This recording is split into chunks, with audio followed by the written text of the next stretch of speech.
শান্তিপুর পৌরসভার ভেতর থেকে এক পৌরকর্মীর 1,80,000 টাকা চুরির ঘটনায় গণেশ যাদব নামে বিহারের এক দুষ্কৃতীকে আগেই গ্রেপ্তার করেছে পুলিশ। সেই ঘটনায় আজ প্রেস কনফারেন্স করেন রানাঘাট পুলিশ জেলার অতিরিক্ত পুলিশ সুপার লালটু হালদার।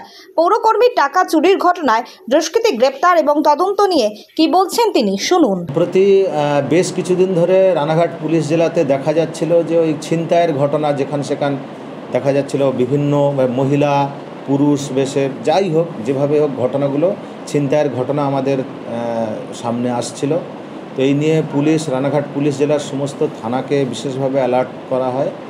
তো এই রকমভাবে একই রকম 20 তারিখ, গত মাসের মে মাসের 20 তারিখ শান্তিপুরে পটেশ্বরী লেন যেখানে বাসিন্দা আছে আপনার উত্তম প্রামাণিক, তো উনি বিশেষত ওই আপনার মিউনিসিপ্যালিটিরই কর্মচারী আছেন। তো ওই দিন ব্যাংক থেকে টাকা তুলে উনি সেই টাকাটা ওনার স্কুটি আছে, স্কুটির ডিকিতে রেখে জাস্ট উনি ওনার কর্মস্থল যেখানে আছে মিউনিসিপ্যালিটি অফিসে উনি কিছুক্ষণ কাজের জন্য ওখানে যান। তারপর যখন ফিরে আসেন এসে দেখে ওনার ডিকি থেকে টাকাটা কেউ বের করে নিচ্ছে। ব্যাংক থেকে টাকাটা 1,80,000 টাকা তুলেছিল।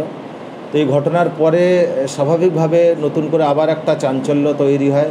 যারা পুলিশের ঊর্ধ্বতন কর্তৃপক্ষ যারা আছে, সুপিরিয়র অফিসার, তারা প্রত্যেকে এই বিষয়টা আলাদাভাবে তদন্তের জন্য সবাই নামতে দেখা যাচ্ছে আপনাদের সামনেই যে অভিযুক্ত আছে গণেশ যাদব, বিহারের কাটিহার রাউতাড়া অঞ্চল থেকে।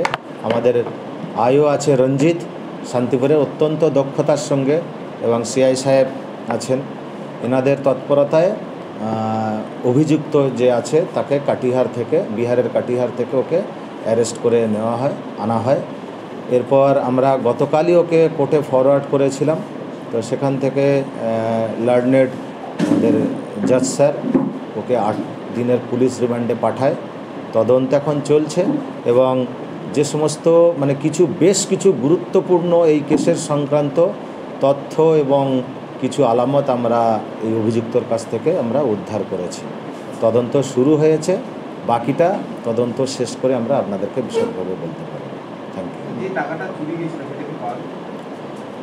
তদন্ত চলছে, বলছি খুবই গুরুত্বপূর্ণ আলামত এই অভিযুক্তর থেকে আমরা উদ্ধার করেছি এবং সিজ করেছি এই কেসের ব্যাপারে। আমরা এই বিষয়ে অত্যন্ত তৎপর আছি।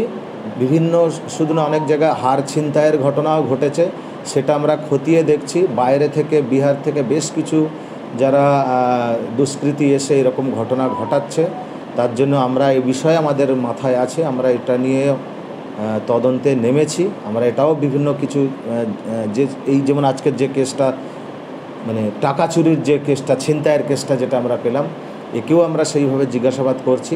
আশা করি আমরা খুব শীঘ্রই বাকি ঘটনাগুলো আমরা ঠিক এটা উন্মোচন করতে পারব।